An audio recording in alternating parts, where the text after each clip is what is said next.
آمن الرسول بما انزل الیہ من ربہ والمؤمنون کل آمن باللہ وملائکتہ وکتبہ ورسلہ لا نفرق بین احد من رسلہ وقالوا سمعنا واطعنا غفرانک ربنا والیک المصیر۔ رسول ایمان لایا اس چیز پر جو اس کی طرف اللہ تعالیٰ کی جانب سے اتری، اور مومن بھی ایمان لائے، یہ سب اللہ تعالیٰ اور اس کے فرشتوں پر، اس کی کتابوں پر، اس کے رسولوں پر ایمان لائے۔ اس کے رسولوں میں سے کسی میں بھی ہم تفریق نہیں کرتے۔ انہوں نے کہہ دیا کہ ہم نے سنا اور اطاعت کی، ہم تیری بخشش طلب کرتے ہیں اے ہمارے رب، اور ہمیں تیری ہی طرف لوٹنا ہے۔ یعنی ہر چیز پہ ایمان لانا ضروری ہے۔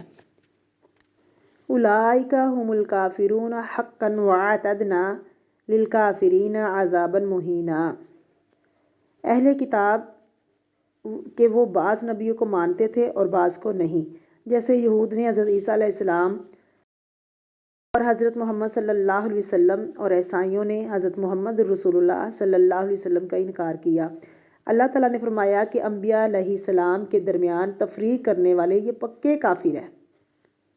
ایمانداروں کا شیوہ بتلایا کہ وہ سب انبیاء علیہ السلام پر ایمان رکھتے ہیں جس طرح مسلمان ہیں، کہ وہ کسی بھی نبی کا انکار نہیں کرتے، تو ایسے لوگوں کا ایمان معتبر نہیں کہ جو جی چاہے لے لو اور جو چاہے انکار کر دیں۔ ابوبکر صدیق رضی اللہ تعالیٰ عنہ نے زکوٰۃ کے انکار کرنے والوں کے خلاف تلوار کیوں اٹھائی تھی؟ کیا دلیل تھی؟ انہوں نے کہا کہ جو صلاۃ اور زکوٰۃ میں فرق کرے، یعنی کلمہ پڑھے لیکن نماز پڑھے، اور زکوٰۃ کے بارے میں کہے کہ دین کا حصہ نہیں تو ہم میں سے نہیں، وہ بچ نہیں سکتا، انہوں نے اس کو مرتد قرار دیا تھا۔ ایمان کس چیز کا تقاضا کرتا ہے ہم سے کہ یا اللہ جو اس کتاب میں ہے ہم اس کو بھی مانتے ہیں، وہ سب سچ ہے، ہمارا ایمان ہے کہ یہ سب درست ہے۔ اگر انسان یہ کہے کہ میں مان لوں گی اور اس کو ماننے کو دل نہیں کرتا، ایسا کرنے سے جو مان رہے ہیں وہ بھی ضائع ہو جائے گا۔ اگر کوئی ایسا کرے کہ کچھ حکم لے لے اور کچھ چھوڑ دے تو پھر کیا ہے کہ رسوائی، دنیا میں رسوائی۔ آج دنیا میں مسلمانوں کی رسوائی کیوں ہے؟ اس کی مخالفت جان بوجھ کر کوئی کرے، کیونکہ انہوں نے خود ہی دین کے خلاف نکتے نکالتے ہیں، خود کتابیں لکھتے ہیں اور خود ہی ایسی باتیں کرتے رہتے ہیں۔ یہ تو دنیا کا حال ہے نا۔ ایسے لوگوں کا قیامت کے دن کیا حال ہوگا جو اللہ کی بات کو ریجیکٹ کر دے، اتنی چھوٹی سی عقل رکھ کے اللہ تعالیٰ کے احکامات کا مذاق اڑانا، قرآن پاک کے خلاف باتیں کرنا۔ وَمَا اللَّهُ بِغَافِلٍ عَمَّا تَعْمَلُونَ، اللہ غافل نہیں اس سے جو تم کرتے ہو، اللہ تعالیٰ تمہارے اعمال سے غافل نہیں۔ اس سے کیا پتہ چلتا ہے کہ ہمارے سارے اعمال کو واچ کیا جا رہا ہے۔ اگر ہم سارا قبول کر رہے ہیں یا اگر ہم جو بھی کر رہے ہیں، پہلی زندگی میں دیکھیے، آپ اپنے آپ سے پوچھئے کہ سارے احکامات کو مانتی ہوں، میرا دل ان کو مانتا ہے جو چیزیں مجھے عمل کی پتہ چلتی ہیں، ان میں کیا عمل کرتی ہوں؟ کیا مجھے نمائشی نیکیوں کا شوق تو نہیں؟ کئی لوگ نیکی کا کام کرنا چاہتے ہیں، ان کو صرف ان کاموں کا شوق ہوتا ہے جس سے لوگوں میں مشہوری بنے، لیکن وہ کام جو چھپے ہوئے ہوں، ایسے لوگوں کی مدد کرنا جو آپ کا شکریہ بھی ادا نہ کریں، ان کو کوئی دلچسپی نہیں ہوتی۔ تو قرآن ہمارے لیے ایک آئینہ ہے۔ ایک چیز ہم سب یاد رکھیں کہ ایک دن اللہ کی طرف ہماری واپسی ہے، مانے یا نہ مانے، جانا تو انہی کی طرف ہے، یعنی مرنا تو ہے، چاہے وہ خوشی سے موت قبول کریں یا زبردستی قبول کی جائے، تو اللہ کی طرف واپس ہونا ہے، اللہ سے ہی واسطہ پڑھنا ہے۔ پھر اللہ نے پوچھ لینا ہے کہ بندے دنیا کے اندر کیا کر کے آئے ہو، اللہ کو جواب دینا ہے۔ اللہ غافل نہیں ہے تمہارے کاموں سے، واللہ بغافل عما تعملون، جو بھی تم کرو گے عمل، اللہ اسے واقف ہے۔